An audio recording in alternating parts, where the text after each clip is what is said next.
अय अय मागं बसायचं. हे आमच्या पोरांचे बेंच आहेत. हाय तर घे सारून.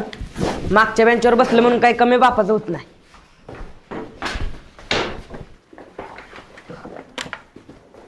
कार मध्ये आज भांडायचं नाही वे.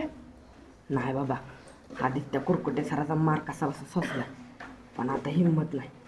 अरे मागच्या बेंचवरनं बी चांगलं दिसतं आणि सगळ्या वर्गाकडे लक्ष बी ठेवता येतं. आणि मागच्या बेंचवर कोणाचं लक्ष नसल्यामुळं आपण कायम दुर्लक्षित राहतो. मग कोणी अभ्यास केला काय नाही केला काय सरासनी काय फरक पडते आ?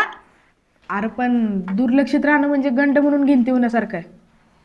आपण सारखं सरांच्या नजरेत राहिलं पाहिजे.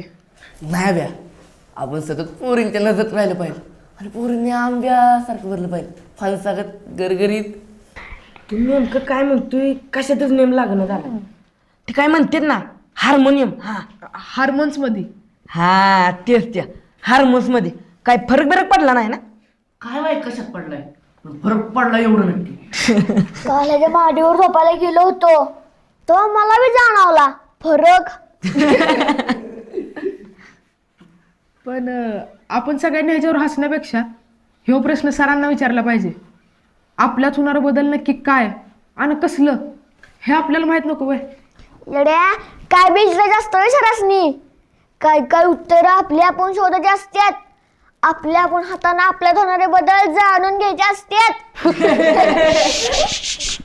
काय रे